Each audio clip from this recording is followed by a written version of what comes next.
Assalamualaikum warahmatullahi wabarakatuh kepada semua penonton malam ni yang setia bersama dengan Pejuang Pewarisan TV. Setiap hari Rabu kita bertemu untuk mengupas topik-topik istimewa dan saya ucapkan terima kasih untuk setia bersama dengan kami. Kenapa Pejuang Pewarisan? Pejuang Pewarisan TV ini adalah salah satu segmen di bawah Pejuang Pewarisan TV. Kenapa Pejuang Pewarisan? Ini kerana kekayaan seseorang itu hanya boleh diwariskan apabila seseorang itu berhasrat untuk mewariskan kepada generasi yang seterusnya sahaja. Dan untuk makluman tuan dan puan juga, sesebuah kekayaan ataupun sesuatu perkara yang boleh diwariskan datang daripada dua perkara. Satu, datangnya daripada kekayaan hartanah, dan yang kedua, datangnya daripada perniagaan. Semua perniagaan dan usaha jerih-perih yang kita niagakan selama ini, kita nak wariskan kepada anak kita yang seterusnya. Begitu juga topik hari ini berkaitan dengan future. Bila cakap mengenai pewarisan, bercakap mengenai future, masa akan datang. Apabila kita bercakap mengenai future, semestinya kita nak mewariskan perniagaan kita kepada generasi dan seterusnya dan memastikan perniagaan kita relevan pada bila-bila masa. Persoalannya, bagaimana untuk kita memastikan bisnes kita relevan pada bila-bila masa tak lapuk dek zaman. Perkara yang paling penting, itulah topiknya hari ini, iaitu digitalizing your business, ataupun nama mudahnya, bisnes, kita kena digitalkan ke bisnes kita. Kalau nak digitalkan, macam mana pula? Okey, saya jemput kepada tuan-puan yang sertai malam ini, yang menonton malam ini, sila share banyak-banyak, share, tag kawan-kawan yang lain. Sertai sama malam ni, kita ada panelis yang hebat-hebat belaka malam ni. Jadi, untuk topik hari ini, kita akan menjemput 4 panelis. Sebelum itu, saya perkenalkan diri saya dahulu. Nama saya Nur Afrika binti Madrus. Saya merupakan seorang accountant bertauliah. Apa yang saya membantu usahawan? Ialah saya membantu usahawan meningkatkan perniagaan mereka dengan merancang kewangan syarikat mereka. Menghasilkan kewangan syarikat yang bersifat holistik dan lestari untuk diteruskan kepada generasi seterusnya, ataupun kita nak maksud exit plan, sama ada kita nak jual ke fasa seterusnya dan sebagainya. Itulah bantuan yang saya banyak bantu usahawan. Untuk topik malam ni, apa yang kita akan kupaskan ialah berkenaan dengan bisnes. Kita nak digitalkan bisnes kita ke arah yang lebih baik. Senang cerita beginilah. Sebenarnya kita ni, bila cakap mengenai digitalizing your business, sebenarnya kita ni usahawan malam ni, kita dah banyak dah dengar orang cakap, digitalkanlah bisnes kau. Takkan kita nak run pada cara yang sama ada kita nak digitalkan marketing kita nak transformasikan proses kita yang selama ni guna cara manual, kita nak digitalkan. Ada banyak perkara yang kita perlu digitalkan, tapi kita ni usahawan, bukannya kita tak nak ubah, tapi kita ni terlampau ikut sangat dengan kaedah cara yang konvensional. Kita terlampau selesa. Sebabnya pada kita itu cara yang lebih baik. Tapi sedar atau tidak, sebenarnya hari ini kita dipaksa untuk mendigitalkan. Kenapa saya cakap begitu? Kalau kita tengok hari ini, semua usahawan dekat, bukan saja di Malaysia, di dunia saat ni, saat COVID ni, melanda pada 3 Mac, Malaysia mula lockdown daripada 3 Mac tahun 2020 yang lepas, kita dipaksa untuk digitalkan. Kenapa? Kalau dulu kita pergi meeting, kita face to face, berjam-jam, travel sejam, meeting sejam, patah balik sejam, buang masa, tenaga dan wang ringgit. Tapi hari ini kita dipaksa digital. Apa perkaranya? Iaitu kita dah tak ada dah meeting face to face. Kita digitalkan business meeting kita melalui Zoom meeting, Google Meet dan sebagainya. Nak sedar atau tidak, kita dah digitalkan. Kalau tanya saya sendiri, kalau saya ingat saya dulu, saya tak digitalkan bisnes saya. Contohnya kan, kita dulu nak meeting klien, set appointment, pergi jumpa klien, buang masa sejam, buang masa duit dan sebagainya. So, bila hari ini, kalau dulu kita boleh meeting, kalau ingat-ingat saya, kita boleh meeting sehari itu maksimum 2-3 meeting. Itu pun memang dah tak bernafas. Tapi hari ini, kita boleh meeting, back to back meeting sampai 5-6 meeting daripada pagi sampai malam. Bila saya fikir sebenarnya kita digitalkan bisnes kita, itu baru satu perkara tau kita digitalkan bisnes kita. Baru konsep meeting saja kita digitalkan melalui Zoom, Google Meet. Saya dah dapat banyak faedah. Kita boleh buat banyak meeting, decision boleh buat cepat, tak perlu jumpa orang. Kita berjimat masa, tenaga dan sebagainya. Jadi, atas dasar kita rasa usahawan perlu digital bukan sahaja waktu COVID, juga selepas ini. Hari ini kita akan kupaskan apakah perkara-perkara yang kita boleh digitalkan dalam bisnes dan dapat serap semua benefit. Kalau tadi Google Meeting kita dapat banyak benefit melalui Zoom dan sebagainya, macam mana pula terfikir tak? Kalau kita digitalkan banyak perkara dalam bisnes kita, berapa banyak benefit kita boleh dapat. Jadi hari ini kita menjemput 4 panelis yang hebat-hebat hari ini untuk kita kupaskan apa perkara yang boleh digitalkan, apa benefit, dan hari ini selepas selesai daripada kita punya tontonan ni, kita tahu apa nak buat dan benefit yang kita dapat. Jadi, untuk panelis kita yang pertama, saya menjemput Tuan Azhari untuk perkenalkan diri Tuan Azhari berkenaan dengan perniagaan Tuan Azhari. Sila perkenalkan diri Tuan Azhari. Assalamualaikum warahmatullahi taala wabarakatuh. Assalamualaikum Alhamdulillah, syukur kepada Allah Subhanahu Wa Taala. Pada semua usahawan yang hebat di luar sana, kita sama-sama belajar dan daripada banyak perkara-perkara yang telah berlaku dalam kekuatan inilah. Okey, nama saya Azhari bin Omar. Saya merupakan seorang pengurus besar di Uni Utama Solutions Sdn Bhd, sebuah anak syarikat 100% milik Universiti Utara Malaysia yang terlibat di dalam secara langsung di dalam bidang IT inilah. Itu saja sebagai pengenalan kot, insya-Allah. Okey, itu dia usahawan hebat kita. Tuan Azhari ni sangat hebat kalau kita cakap mengenai marketing. Marketing, maksudnya kita nak digitalkan marketing kita, inilah cikgu digital, saya boleh sebutlah. Okey, seterusnya kita jemput panelis kita yang kedua, Tuan Khairul Anwar ataupun kita panggil Karl. Sila perkenalkan diri. Assalamualaikum semua, selamat malam. Kita berjumpa lagi dalam Borak Bisnes ni. Pejuang Perwarisan, thank you Puan Afika, and thank you for the platform ni, jemput saya sekali lagi untuk berbincang sikit.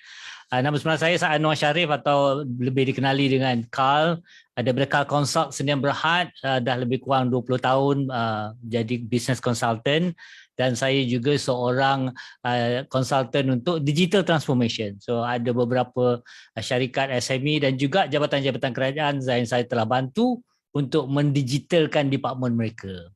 So hari ini memang topik yang memang saya paling minat lah, sebab digital ni memang saya suka gadget-gadget, saya suka teknologi, and this is an interesting topic for me. Thank you. Terima kasih Tuan Karl. Okey, seterusnya saya jemput Tuan Hisham. Assalamualaikum warahmatullahi wabarakatuh. Terima kasih Cik Afika. Terima kasih kepada platform Pejuang Pewarisan jemput saya dan panel-panel lain pada malam ini. Secara ringkasnya, nama saya Muhammad Isham bin Rahim. Saya daripada Tuan Piket Sdn Bhd, merupakan co-founder bersama dengan partner saya. Tuan Piket, kami telah beroperasi 12 tahun, alhamdulillah dah 12 tahun. Perniagaan kami sebenarnya kami dalam bidang IT juga, yang dipanggil System Integrator. Jadi kami buat end-to-end solution lah, supply dan IT equipment dan juga buat services. So itulah selalu ringkasnya. Okey. Okey, terima kasih Tuan Hisham. Ini kalau kita panggil orang yang expert program sistem, benda-benda yang technical teknologi ni, saya selalu rujuk Tuan Hisham lah. Okey, seterusnya yang terakhir kita jemput Tuan Nick Erman. Peguam pun kita jemput hari ini. Silakan Tuan Nick. Assalamualaikum, terima kasih Cik Afika dan terima kasih kepada platform Pejuang Perwarisan kerana menjemput saya. Ini kali pertama saya dalam platform Pejuang Perwarisan. So saya malu-malu sikit lah dengan orang-orang hebat semua ni. So saya pun memang jenis pemalu saja nak share. Okay, so nama saya Nick Erman, saya seorang commercial lawyer. So kepada yang tak biasa dengan lawyer ni, lawyer bukan semua sama ke?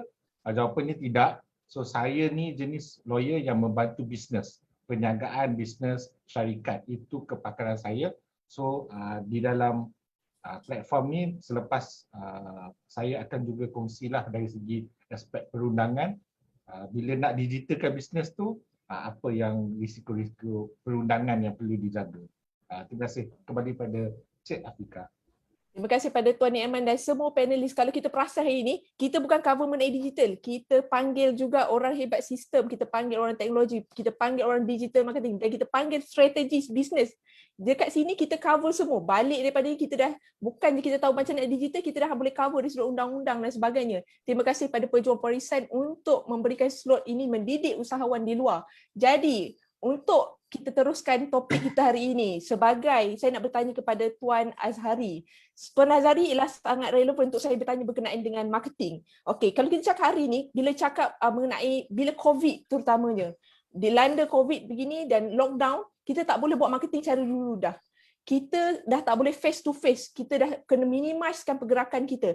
For sure, kita memaksa kita membuat digital marketing. Jadi saya bertanya kepada Tuan Azhari, individu yang layak untuk saya bertanya berkenaan digital marketing, apakah kenapa bisnes perlu digitalkan, terutama bahagian marketing department mereka? Silakan Tuan Azhari.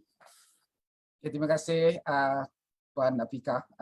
Pertamanya sekali, kenapa kita perlukan digitalkan kita punya bisnes? Seperti mana yang kita tahu tadi kan, bisnes sekarang ni kita pertama tak boleh face to face lah, sebab di masalah COVID dan so on. So antara medium yang paling bagus untuk kita berniaga ni adalah merupakan medium online. So bila kita bercakap berkenaan dengan online, maka di sinilah datangnya digitalization. Kita kena faham apa maksud digitalization, pendigitalan. Maksud pendigitalan di sini ialah di mana kita mengubah ataupun menyimpan maklumat daripada manual kepada dalam bentuk elektronik. Segala maklumat kita yang dulu kita simpan dalam bentuk manual ke dalam bentuk elektronik. Contoh maklumat apa? Iaitu maklumat pelanggan, inventory kita, stok kita, apa semua dulu mungkin kita buat dalam buku 35 tu kan, 35. ataupun buku ledger yang besar tu, okay? Ataupun dalam kertas-kertas apa, sekarang semua kita kena simpan dalam bentuk elektronik. Contohnya dalam Excel ataupun dalam handphone ataupun dalam segala bentuk yang kita boleh elektronikkan dia lah. So bila kita melakukan proses tersebut, iaitu berpindah daripada manual kepada elektronik, maka di situlah berlaku je proses pendigitalan dalam bisnes. Sebenarnya mudah aja. Jangan takut dengan istilah pendigitalan ni. Kadang-kadang banyak benda yang kita dah buat tapi kita tak sedar. Cuma isu dia sekarang ni, apakah pendigitalan yang bagus untuk membantu pembangunan kita sebagai usahawan ni lah, menaikkan kita punya keuntungan. Yang itu yang kita kena tengok. Kan? Jadi digital yang macam mana? Contohnya bila kita pergi online, kita letakkan barang kita, gambar-gambar kita ke dalam bentuk elektronik, dalam bentuk online, maka kita sedang memasarkan produk kita melebihi daripada jarak kawasan kita yang orang kata sedia ada. Di situlah maknanya proses pendigitalan itu berlaku kepada usahawan lah. Dan itu kebaikan dia bermaksud kita boleh mencapai ruang lingkup ataupun sasaran marketing, pemasaran kita menjauhi daripada jangkauan kawasan yang kita ada sekarang ni. Itu dulu Cik Vika. Okey, terima kasih untuk Tuan Azhari tadi. Saya berminat dengan yang Tuan Azhari cakap tadi berkenaan dengan kadang-kadang kita tak sedar ada perkara yang kita dah digitalkan. Macam yang saya sebut tadilah, kita kadang-kadang memaksa diri kita untuk kita digitalkan, terutama bila COVID ni kita dah tak ada pilihan, kita terpaksa digitalkan marketing kita. Jadi saya nak bertanya kepada Tuan Azhari juga, iaitu betul ke dan apa pandangan Tuan Azhari berkenaan dengan bila kita digitalkan marketing kita terutamanya, dia membantu dari sudut efisien dan ROI itu adalah lebih baik berbanding kaedah yang normal lah. Satu lagi, terima kasih Cik Vika ya. Satu lagi stigma yang ada dalam usahawan ni ialah bila kita sebut pendigitalan, kita semua berfikir bahawa kos dia tinggi, mahal harga dia. Saya bagi contoh satu ya. Database is a king. Dalam proses usahawan ni, database adalah raja segala raja. Database. So bagaimana kita nak simpan database kita? Saya bagi satu tips di sini ialah kita boleh menggunakan paling murah, pada kaedah paling murah, paling percuma ialah menggunakan Google Contact sebenarnya. Ramai yang tak tahu. Kebanyakan semua menyimpan data di dalam handphone. Ya, kita ada simpan dalam data dalam handphone. Tetapi handphone ni, kalau hilang handphone, habis. So kita kena pandai simpan data tersebut dalam Google Contact, di mana Google Contact dia akan sinkron kepada cloud dan kalau apa berlaku berapa pun kita boleh akses. Cuma dia ada kaedah-kaedah yang tertentu supaya data tersebut mudah dicapai. Itu contoh ya, saya nak bagi bagaimana pendigitalan itu tidak memerlukan kos yang tinggi dan perlu. Dan dari segi revenue, kita sebagai usahawan, kita kena tahu revenue ni datang daripada dua cara. Pertama, daripada keuntungan sales. Yang kedua, daripada cost operation yang kita kurangkan. Jadi dua-dua, bila kita melakukan pendigitalan, dua-dua ni kita akan dapat. Pertama, increase sale. Kedua, kurangkan cost. Sebab apa saya kata naikkan sale? Pertama, bila kita buat pendigitalan, contohnya kita buat online marketing, bermaksud pemasaran kita, kawasan pemasaran kita lebih luas. Sebelum ni mungkin kita meniaga hanya di kawasan-kawasan rumah kita, kawasan-kawasan sekitar satu-satu negeri. Tetapi bila kita melakukan online, pemasaran kita menjangkau lebih. Mungkin sampai Sabah, Sarawak, mungkin sampai ke luar negara, sampai ke Indonesia, sampai ke mana-mana. InsyaAllah tak ada masalah. Benda itu boleh dilakukan dengan pendigitalan secara online ni. Dan pada masa yang sama, bila kita menyimpan stok-stok kita, kita mengawal stok-stok kita, kita ada dashboard, semuanya termasuk di dalam kita punya device ataupun pendigitalan, secara tak langsung kita mengurangkan kos lebihan. Sebab apa? Dalam perniagaan ni banyak sebenarnya berlaku orang kata apa, kerugian disebabkan oleh mismanagement dari segi stok, record keeping, bookkeeping, even financial. Saya rasa Cik Afiqah pun tahu kan, dari segi financial kan. Bagaimana kita tak orang kata apa, tak mengawal semua perkara-perkara tersebut ni menyebabkan kerugian dari segi pada cost operation. Jadi dengan menggunakan pendigitalan, benda-benda ni kita dapat kurangkan, dan kita kurangkan bermaksud kita menambahkan keuntungan pada syarikat. Jadi dua perkara tersebut yang saya katakan tadilah.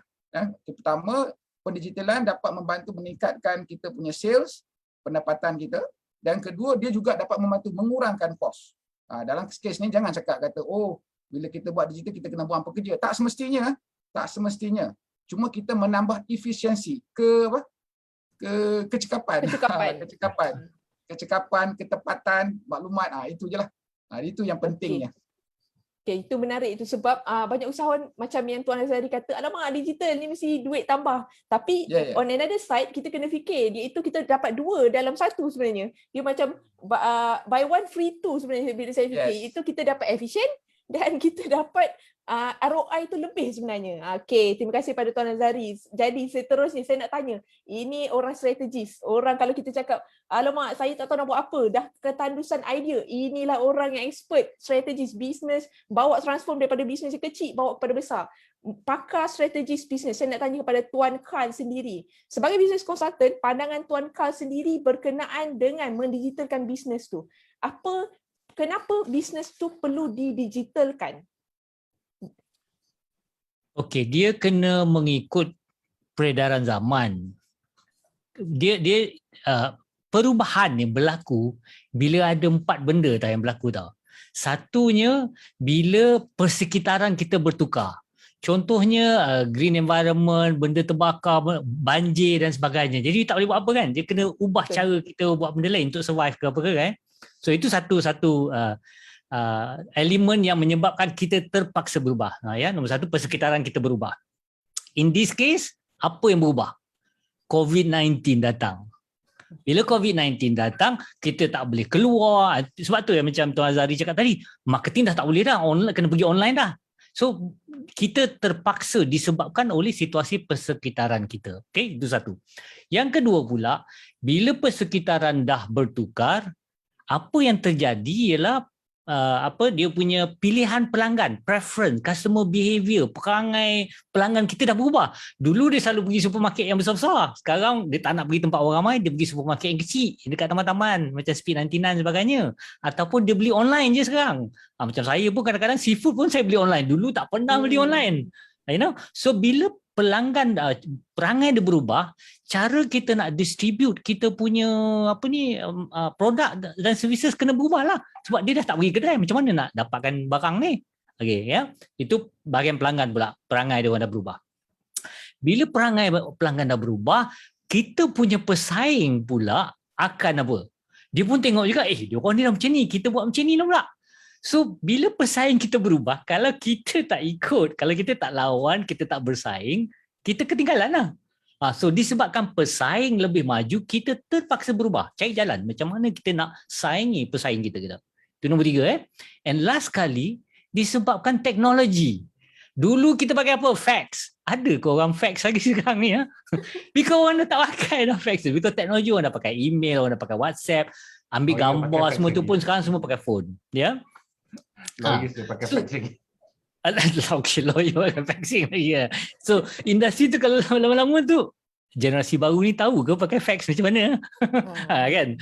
Again, dia akan relate balik kepada human resource punya issue dan sebagainya. So, that's why company kena berubah because dia terpaksa. Kalau tidak, dia akan ketinggalan. Macam orang cakap kan, sekarang ni IR 4.0 kan? IR 4.0 lah teknologi kita di dalam proses yang IR 4.0 ni. Macam-macam teknologi ada. From dia punya IoT lah, big data lah dan sebagainya. kata orang, we cannot wait already. Dulu dia dah datang, tapi kita ni sambil lewa, relax. Bila corona dah datang, terpaksa. We got no choice. Sama ada you adopt or you be left behind. Sebab tu dia orang kena berubah. Itu dia. So betul. Kita terpaksa berubah. Kita dah tak boleh macam tak boleh lah kita kena ego. Kita tahu kita kualiti, kita suruh tu datang whatsoever. Tak boleh dah. Kalau kita paksa dengan cara kaedah yang sama, macam mana kita boleh mengharapkan result yang berbeza? Sedangkan orang lain dah jauh ke depan. Jadi soalan saya kepada Tuan Karl juga. Sekarang SME dah faham. Kenapa perlu ada 4 elemen penting tadi tu kan? Untuk berubah ke arah pendigitalan. Jadi saya minta bantuan Tuan Karl sendiri. Apakah cabaran yang usahawan perlu ready untuk mendigitalkan bisnes supaya mereka tak putus asa? Alamak, bila dah digitalkan, alamak putus asa, tarik handbrake. Jadi mungkin Tuan Karl boleh bantu. Okay, dari segi the big framework dia, first kali macam Tuan Azhari cakap tu, dia kena digitizekan dia punya benda. Kalau dulu manual pakai kertas, dia kena guna benda-benda digital. Okay, itu step number 1. Digitize what you do. Jadikan dia data-data elektronik dulu. Bila dah digitize tu, the next phase is digitalization of the punya proses pula. Kalau dulu proses dia macam ni, kena hantar by hand, macam mana kita nak hantar through email, macam mana kita nak hantar through benda-benda. So proses tu kena berubah. Dan barulah selepas tu transformasi digital entire company tu akan berlaku. Di dalam framework transformasi digital, dia ada 3 komponen yang paling penting. Number 1 is the people, number 2 process, and number 3 the technology. So kalau dari segi people tu, so apa challengesnya dekat situ kan? So challengesnya, are the people tech savvy or not? Are they ready to adopt or not? Dia tahu tak teknologi ni? Dia tahu tak macam mana nak menggunakan teknologi ni? Okay, kalau tak tahu, kena ajar kan? Kalau kena ajar, ada ke orang yang pandai nak mengajar? Itu satu hal pula. Kan? Kalau teknologi tu baru sangat, memang tak ada orang yang tahu. So siapa yang nak mengajar ni? Again, these are the challenges that you're going to face kan. Lepas tu bila dah ada pula yang nak mengajar pula, nak kena, bila dia dah nak buat ubah dia punya digitalization tu, dan dia kena tengoklah proses dia. Sebab tu dia kena review balik semua business proses dia, tengok balik yang mana satu, prioritize selalunya. Jangan nak buat semua, tak boleh. Digitalization tak boleh sekali buat semua. Kelang kabut nanti, dia kena buat part by part. Ambil area yang akan memberikan impact positif yang paling besar dengan effort ataupun resources yang sikit sekali. That's the best way to approach it. Kan? Low cost tapi high impact kata orang. Cari area itu. First, like I said, review business process, tengok low cost, high impact, baru kita run one by one. Lama-lama nanti you punya business process tu complete lah. Start dengan simple-simple punya dululah macam Tuan Azhari cakap tadi kan. Tak perlu yang besar-besar big data semua tu. Itu company-company structure besar ni. Kalau SME, micro SME, alamak, invoicing, receipt, generation, benda-benda kecil-kecil ni je pun. Tracking, macam mana nak scan name card masuk dalam tu pun dah. Okay dah, something very simple je dulu. So start with that. Okay, so saya tertarik dengan tadi low cost, high impact. Betul, sebab kalau cakap usahawan kan, jom kita digital kan, dia pergi digitalkan semua benda. Tapi kita kena tahu, bila kita cakap digital, kita kena choose yang mana satu yang memberikan impact terbesar. Bukannya kita ikut sebab, alamak kawan kita buat digital kan tu, kita pun digitalkan. Jadi, soalan saya kepada Tuan Karl, saya terfikir, ada usahawan di dalam tontonan ni yang terfikir, alamak esok kalau macam tu, saya kena digitalkan bisnes saya ikut apa yang Tuan Karl advise tadi. Low cost, yang kos yang rendah tapi beri impact yang besar. Kalau esok nak mula ni, macam mana kita nak mulakan mendigitalkan kita punya perniagaan? Nak mula dengan apa je? Nak mula dengan apa je? Okay. Easiest way, tengok benda yang repetitif. Okay. Benda selalu buat hari-hari kena buat je. Proses tu memang berulang-ulang kali dan proses tu sama je. Itu adalah the biggest opportunity because benda tu mungkin mesin boleh buat. Kalau kita nak fikir pasal kreatif, nak fikir pasal client servicing, benda tu susah nak di-automatekan because dia memerlukan human interaction kadang-kadang kan. Tapi kalau benda key in data, receipt berapa ringgit, log in kita punya sales record, data, semua yang repetitif ni yang dulu orang cakap apa tahu, data entry. Ada tak title data entry dulu? Dulu ramai kan jadi data entry. Dia kerja dia type information je dalam komputer. Record sama ada accounting ke data customer ke apa ke kan. Now dah tak ada dah benda tu sebab semua tu dah digitalkan. Kena pula dengan AI, artificial intelligence, lagilah benda tu automatic je. So start dengan benda yang repetitif di dalam company anda yang boleh disimplifikan, automatekan. Benda tu kadang-kadang tak semestinya apa kata orang besar. Contohnya lah macam invoicing, issue payment, receipt, tracking benda-benda ni. Banyak software-software yang dah ada sekarang ni yang boleh digunakan. Okey, macam Tuan Kal sendiri, Tuan Kal ialah individu seorang strategis bisnes yang banyak membantu usahawan. Jadi saya percaya cadangan Tuan Kal adalah cadangan yang terbaik untuk micro SME terutama yang nak berubah ke digital. Ada tak tools ataupun alatan-alatan yang praktikal? Senang cerita kalau kita cakap tools untuk digital ni, usahawan terus takut. Macam Tuan Azhari cakap tadi lah, kos mesti tinggi ni. Jadi daripada pandangan Tuan Kal sendiri yang dah biasa tengok perkara begini, ada tak tools yang sangat friendly untuk micro SME praktiskan dan gunakan? Software macam bill please semua tu, payment gateway semua tu boleh dipakai. E-commerce sekarang ni kalau nak set up pun very simple je benda tu pun. Dari segi komunikasinya, contohnya macam WhatsApp blasting semua tu. Dah ada orang yang buat services untuk WhatsApp blast juga. Contohnya macam kawan saya Tuan Kam tu, dia subscribe to one service. Kita dah ada WhatsApp group banyak-banyak kan. You tulis satu message, so dia masukkan semua dalam group tu. Tak payahlah kita copy and paste berpuluh-puluh group. Itu salah satu contoh simple software yang mempercepatkan, yang buatkan kita punya operasi bisnes kita so efficient. So kalau nak tahu lebih lanjut, saya boleh share dia punya aplikasi-aplikasi apa semua tu. Nanti jangan lupa letakkan nama dengan contact detail di dalam link yang kita akan bagi nanti di dalam chat group tu. Nanti kita akan hantar, kita bagi satu kopi. What is the ecosystem? Itu kita boleh bagi, no problem. Okay, My team memang dah buat research.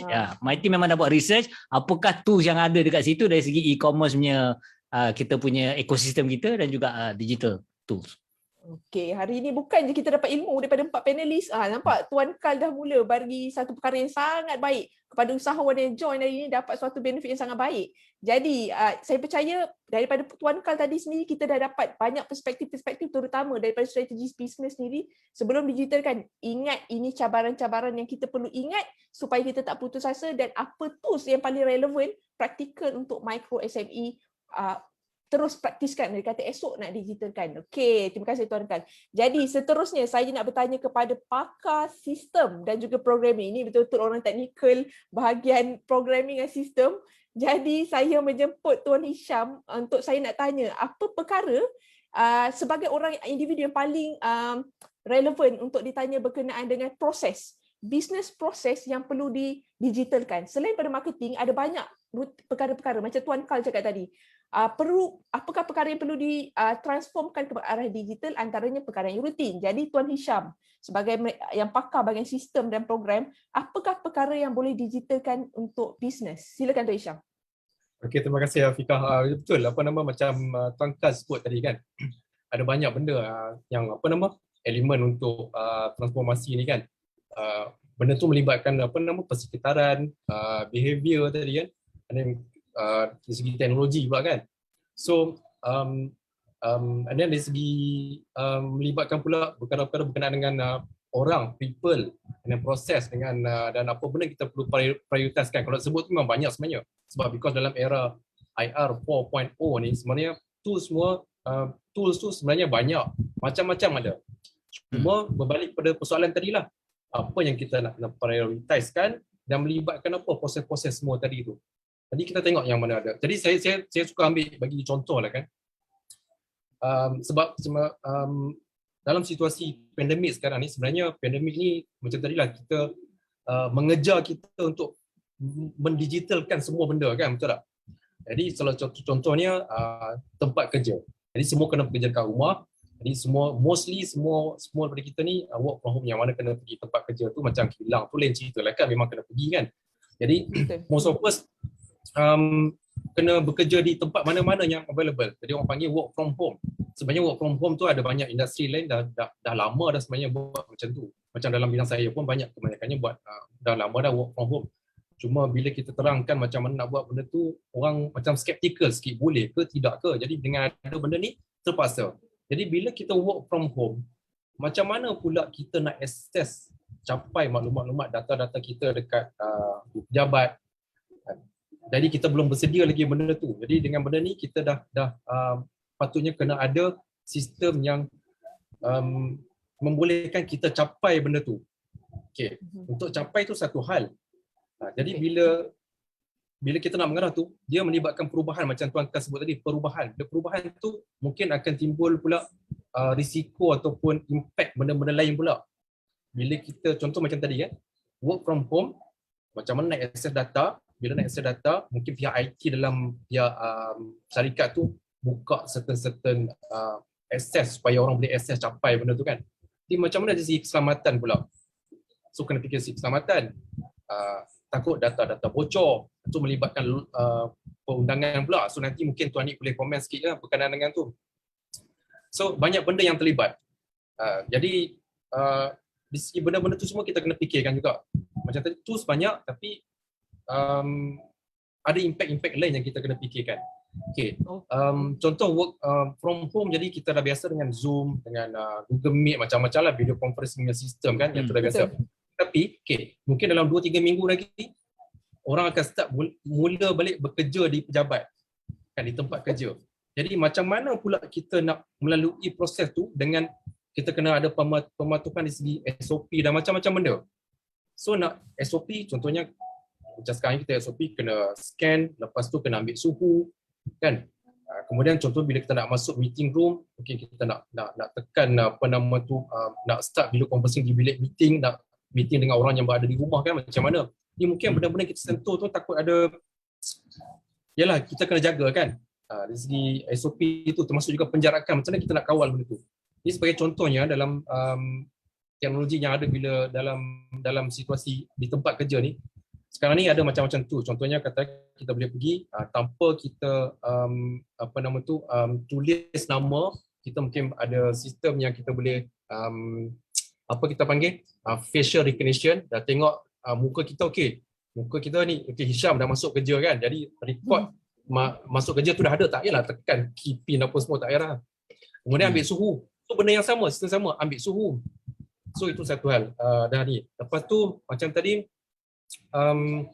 nak pergi pegang peralatan untuk nak buat video conferencing kan, yang dalam meeting room kita nak tekan apa semua kan. Jadi benda tu banyak orang pegang, jadi kita takut benda tu. Instead of that ada solution yang kita mungkin just daripada telefon phone, kita punya personal phone saja, kita boleh kawal untuk start meeting, yang mana dalam meeting room tu terus buka.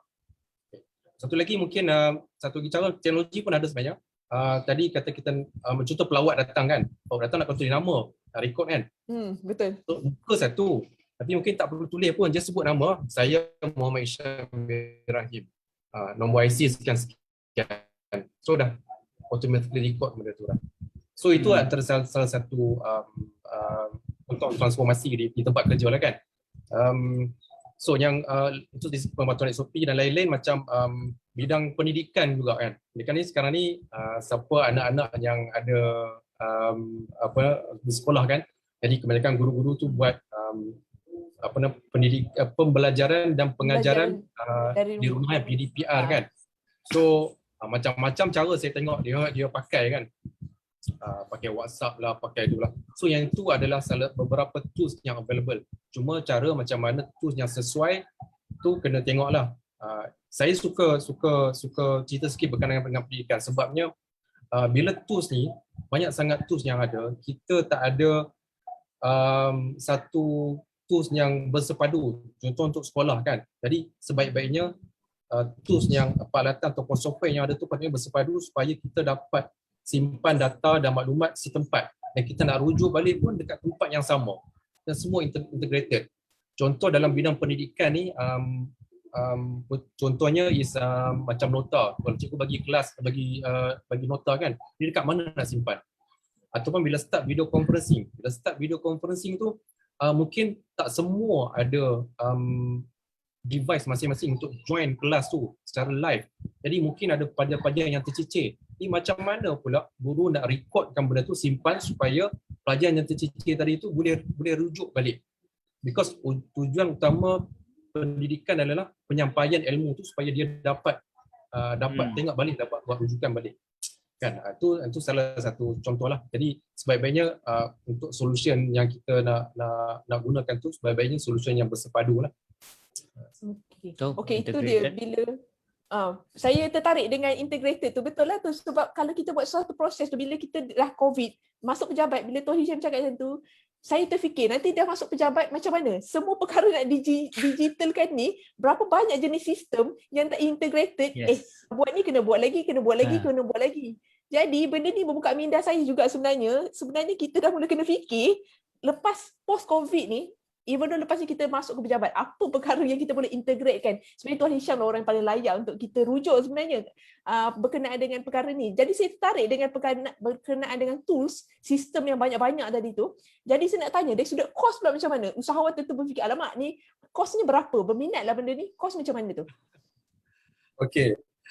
Macam kos tadi pun Tuan Kam pun tadi dah sebut kan. So ada banyak yang tools available yang kita boleh subscribe sebenarnya. Jadi kena carilah. Nanti nak untuk SME nanti kalau nak tahu detail tadi itulah minta isikan borang tadi.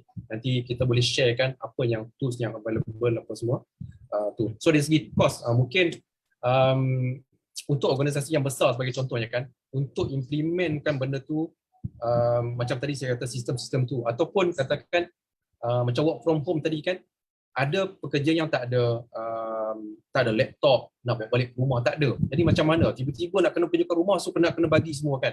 Jadi sekarang ni ada macam-macam cara untuk proses kita membeli atau memperolehi barang-barang tu. Contohnya laptop kan, ada beberapa syarikat sebenarnya dia bagi secara kita panggil secara leasing ataupun secara as a service. Dia panggil device as a service. So kita boleh adakan peralatan tu.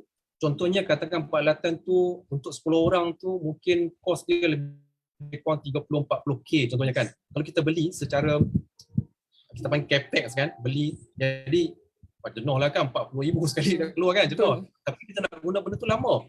So why don't kita subscribe, dia panggil subscribe kita subscribe macam kita subscribe apa nama tu pay TV kan. So macam tu lah.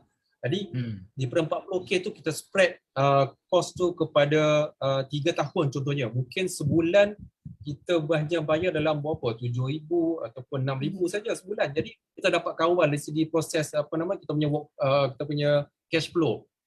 So yang tu nanti iaitu dari segi cash flow tu Cik Afika lagi pandai, lagi pakar lah dari segi tu kan. Tapi saya nak ceritakan sini berkenaan dengan kos tu mahal ke tidak. Jadi banyak option yang ada sebenarnya. Jadi instead of kita beli secara capex, kita boleh gunakan secara kita panggil subscribe gitu.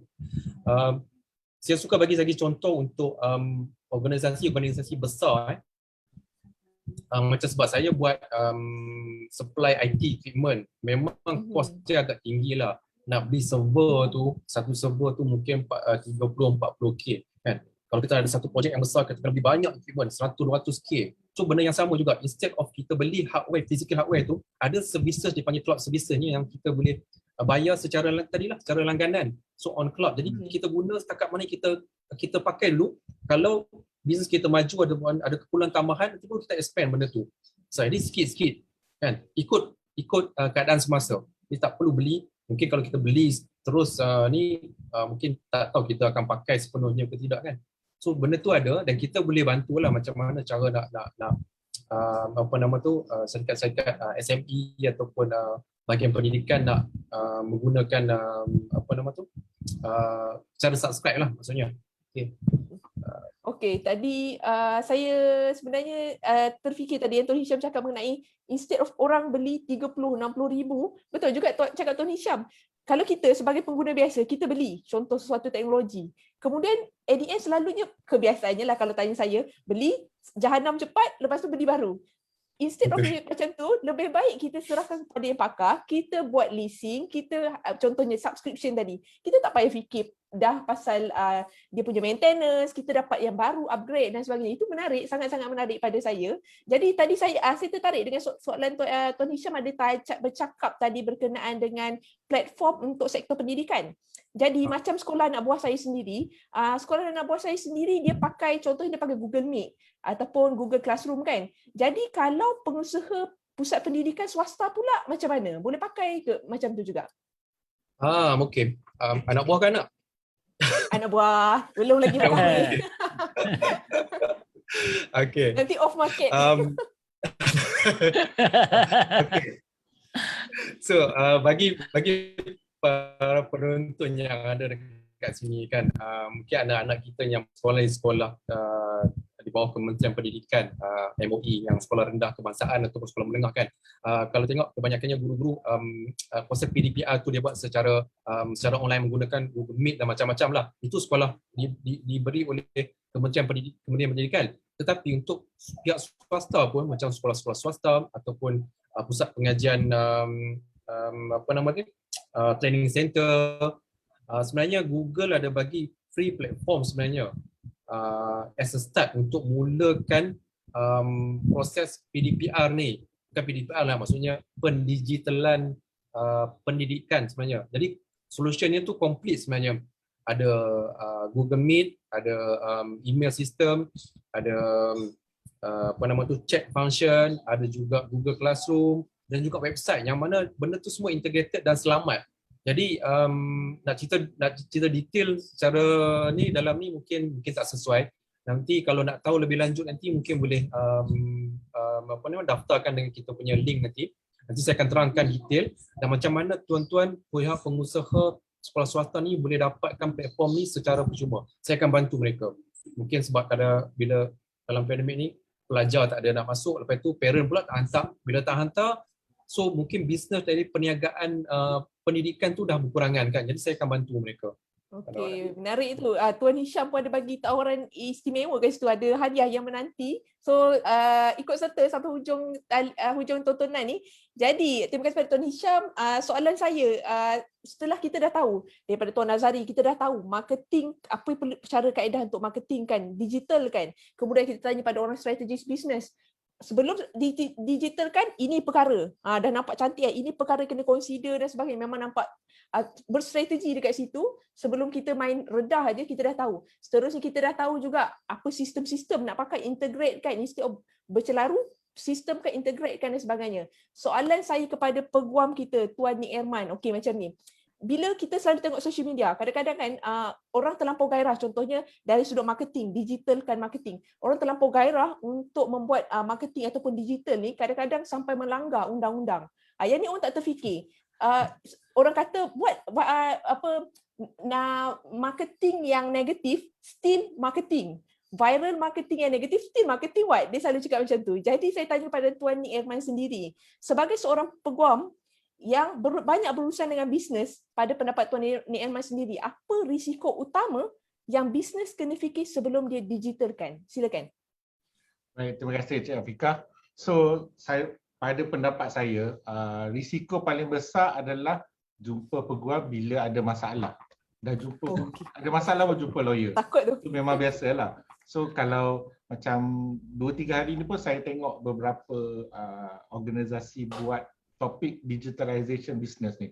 Mungkin kebetulan lah kita pun nak buat, saya pun ternampak 2-3. Tetapi panelis ni semua memang tak ada lawyer.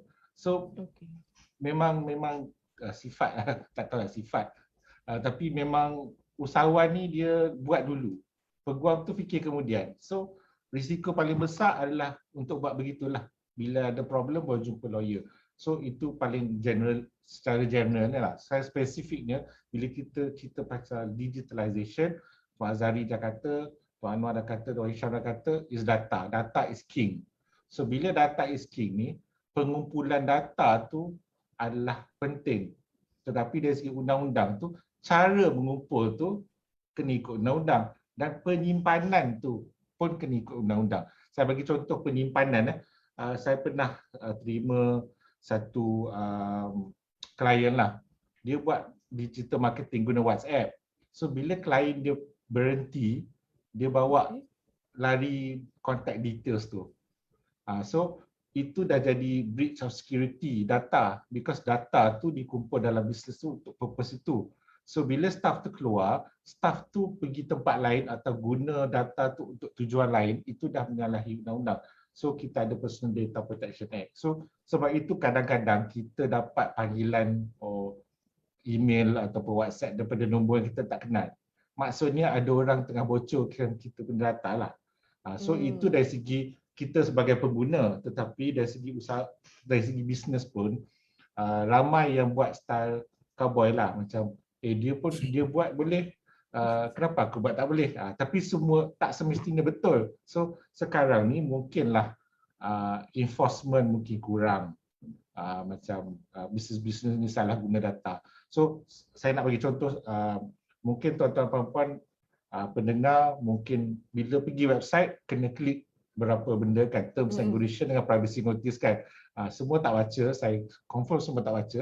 Tetapi saya yang baca tu, dia dalam privacy notice tu akan kata tujuan dia kumpul data ni. So tujuan kumpul data untuk buat marketing, untuk share dengan semua tu. So dia kena stick dengan tu lah. Dia tak bolehlah jual data kepada orang lain. Itu dah menyalahi undang-undang lah. Okay, so itu pasal data. Itu satu. Risiko keduanya, yang saya highlight, risiko yang besar-besar lah. So risiko keduanya adalah syarat dan terma pada platform atau website. Terms and condition on your website and platform. So sebagai contoh, saya hari itu ada klien, dia ada apps. Dia buat apps tapi education punya apps lah sebenarnya. So dia nak letak dekat Apple Store, Google Play Store dengan buat dekat website dia. So apa saya bagi tahu dia, Apple App Store punya terms and condition dia very strict tau. Dia banyak benda sikit yang dia tak boleh buat. Saya dah kaji. So saya kata dia, okay, apps Apple you buat lain. Website you buat lain. Pasal website you membenarkan you membuat a bit more marketing lah. You can use the data a bit more freely. Tetapi Apple App Store very strict. So Apple App Store you boleh buat ni saja. Website you boleh buat macam ni saja. So perkara itu perlu diteliti lah, kerana bila datang privacy notice dengan terms and condition ni, biasa dia orang copy paste daripada orang lain lah. So bila industri lain, terma dia lain, situasi dia lain. So itu dua perkara utamalah digitalization, iaitu data protection, privacy notice itu satu, dan juga terms and condition in your website and apps. Okey, betul itu. Saya sendiri pun alami, kadang-kadang kita bagi contact number tu, saya tak tahu bagi contact number kat mana, tapi dok hari-hari kerap call, nak credit card tak, nak credit card tak, nak beli rumah ke tak kan. Kadang-kadang rasa annoying punya juga kan.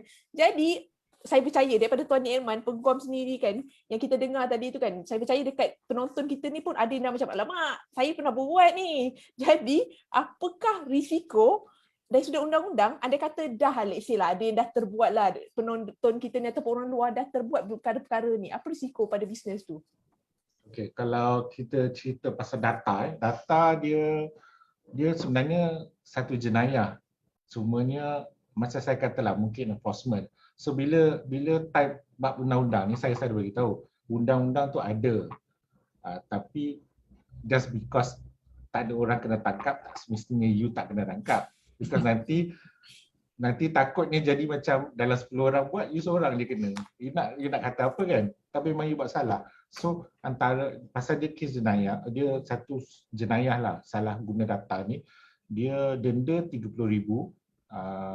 penjara dan atau penjara 2 tahun. Lepas tu kalau kita kumpul, kongsi dan jual data, denda dia 500,000 atau penjara 3 tahun. So itu consequences je lah. So sebagai usahawan, memang sebagai seorang peguam, saya bagi tahu jangan buat macam tu. Walaupun ada orang, memang saya dengar-dengar lah, orang jual beli data ni macam banyak. Tapi jangan buat, kerana janganlah anda jadi orang pertama yang masuk penjara pasal jual data. So, itu nasihat saya lah. Betul itu. Sebabnya kalau macam saya dah tahu benda ni, saya dah tahulah lepas tu kalau orang nak collect data saya akan cakap make sure, kalau tidak saya buat report, penjara berapa tahun semua. Nampaklah kan kat situ. Jadi macam Tuan Ni Elman sendiri, saya pun sebagai accountant, Tuan Ni Elman pun sebagai lawyer, firma profesional kan. Jadi saya nak tanya Tuan Ni Elman sendiri, kalau kita cakap mengenai firma profesional lawyer, sebenarnya susah sebenarnya nak digitalkan banyak perkara sebab kita bermain dengan documentation yang masih bila kerajaan ni semua berkaitan dengan yang manual. Jadi macam Tuan Ni Elman sendiri, firma Tuan Ni Elman, apakah langkah digital yang Tuan Ni Elman dah lakukan? Okey, seperti yang panelis yang lain sebut, dia digitalization ni sebenarnya kadang-kadang kita tak perasan kita dah buat sebenarnya. So sebenarnya bila kita guna macam Zoom untuk meeting, tu dah digital dah. Kita guna simpan data dekat cloud storage or server lah, internal server, itu dah digitalization. So saya sendiri guna Dropbox, Zoom, saya pernah guna Trello, tapi tak berapa mahir, so tak guna. So adalah beberapa benda-benda lain lah, tetapi yang kalau saya boleh kongsi hari ini, sebenarnya saya sendiri salah satu firma yang pertama saya rasa lah di Malaysia yang gunakan teknologi blockchain dalam penyimpanan dokumen lah. So ini sebenarnya hasil kolaborasi lah. So hasil kolaborasi yang saya dapat daripada network saya. So network saya kenalkan saya kepada seorang teknologi partner. So daripada situ kami collaborate pasal kami first law firm yang diorang berkolaborasi. So kita blockchain ni di mana kita simpan dokumen-dokumen penting kami lah. So itu yang kira teknologi yang paling canggih yang firma saya gunalah. Okey. Oh, tadi Tuan Eman, saya ucapkan tahniah first kali berkenaan dengan firma peguam yang implement digital blockchain. Tapi saya tertarik di blockchain. Blockchain tu apa Tuan Eman? Mungkin boleh explain lebih lanjut kepada penonton.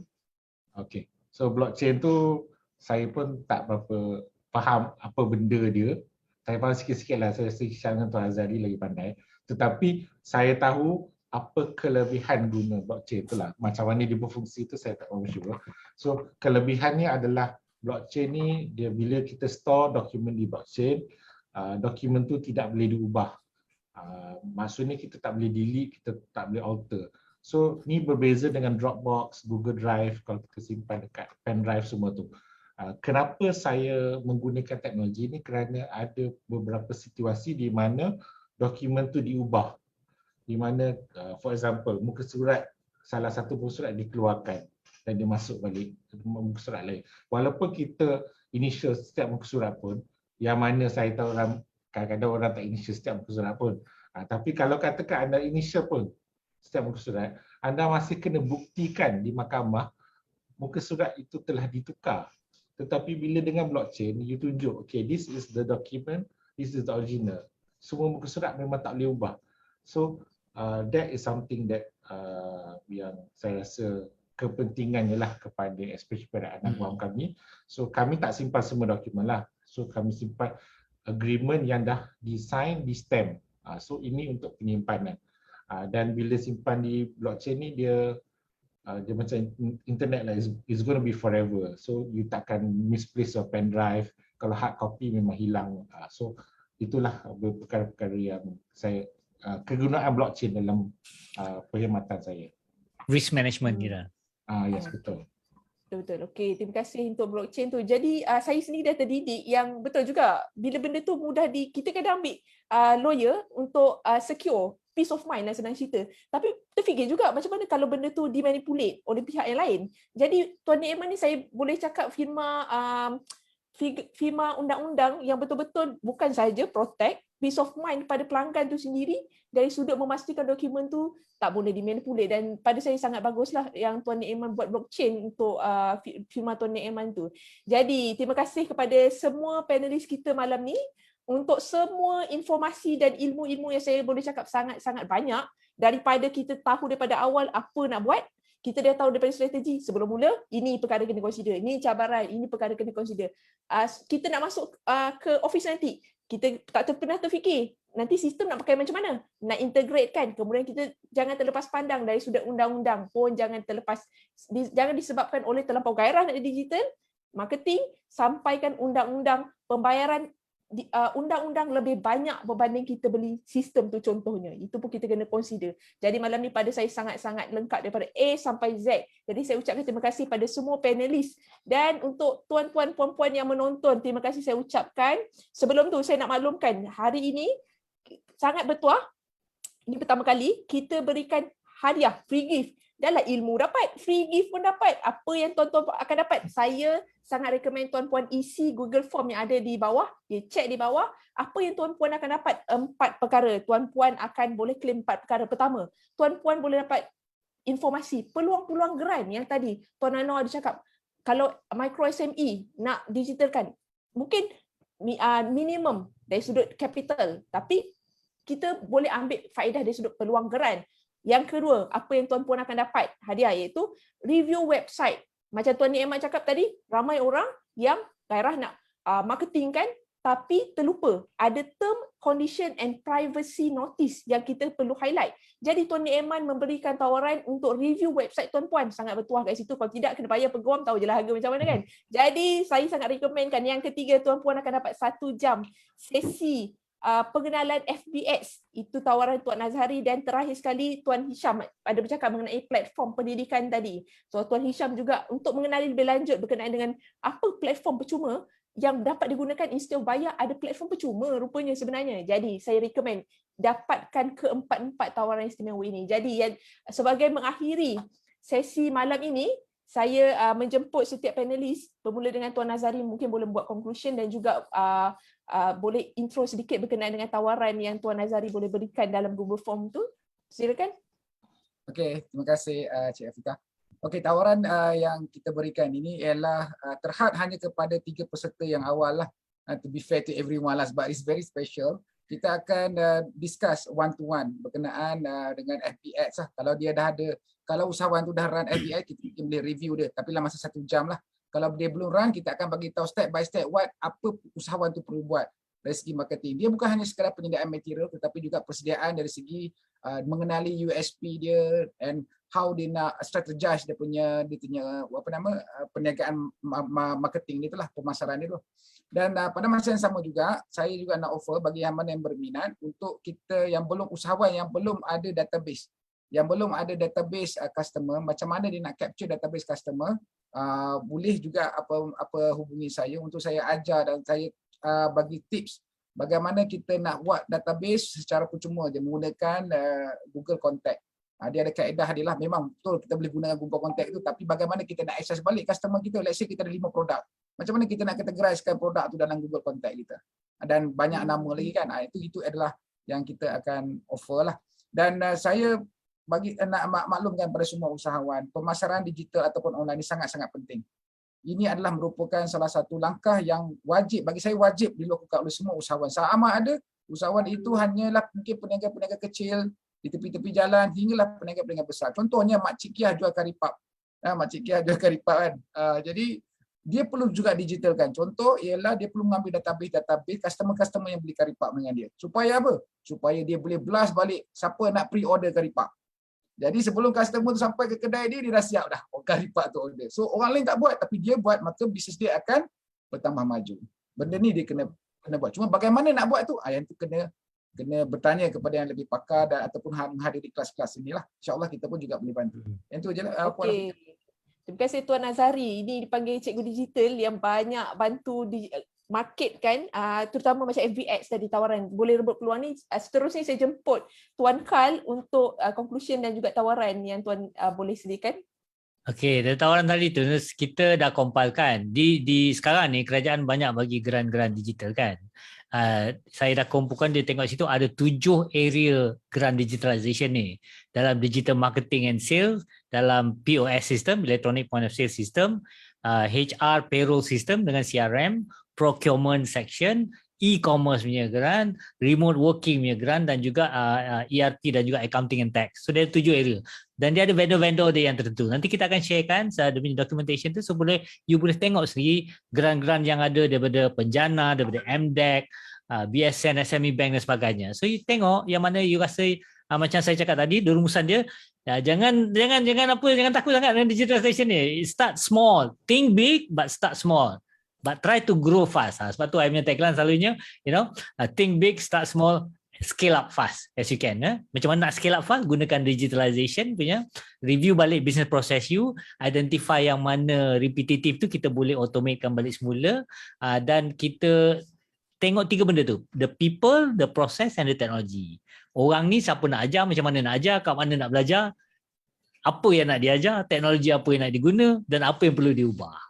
And then once you dah dapat benda-benda tu, then barulah you decide. Okay, itu je lah daripada saya. Okey, terus terbuntang mata bila dengar grant kan. So best tu Tuan Karl dah list kan, tim dah list kan grant apa dah ada dah. List. Okey, menarik. Terima kasih Tuan Karl atas tawaran. Itu je boleh lagi satu session tu ni. Okey. Mesti banyak orang Menarik. tanya itu. Hebat macam Geran. Cik Karl ni memang kena sesi khas. Grantopreneur kita. Grant termana. Boleh kasi satu lagi. Okey, seterusnya saya jemput Tuan Hisham untuk conclusion dan juga tawaran yang menarik. Tuan Hisham boleh sediakan platform pendidikan tadi tu. Okey, secara ringkasnya lah saya cerita berkaitan dengan offer saya untuk ni. Bagi yang mendengar, jika tahu mana-mana pengusaha pusat pendidikan kan, bagi tahu daftarkan dalam link tu. Saya akan bagi tahu sistem platform yang percuma untuk mereka boleh gunakan untuk sesi PDPR, dan benda tu integrated dan selamatlah sebenarnya. Kemudian daftarkan juga untuk saya akan buat satu lagi sesi penerangan secara ringkas kan. Jadi daftarkanlah, nanti kita akan contact. Okey, terima kasih Tuan Hisham. Yang terakhir saya jemput Tuan Aiman untuk conclusion dan juga tawaran yang berkenaan dengan yang menarik tadi tu, review website. Wow, ini sangat menarik ni. Okey, silakan Tuan Aiman. Okey. Saya nak mengakhiri dengan memberitahu sekali lagi, jangan cari lawyer bila ada masalah. So jumpa lawyer dulu sebelum ada masalah, kerana saya boleh, insya-Allah saya boleh bantu elakkan masalah tu. So elak terus masalah tu. So apa yang saya boleh offer, pasal saya tahu ramai yang ada usahawan di sana yang kumpul data tak ada privacy notice, ataupun ada website ataupun platform sendiri yang terms and condition dia hanyalah copy and paste.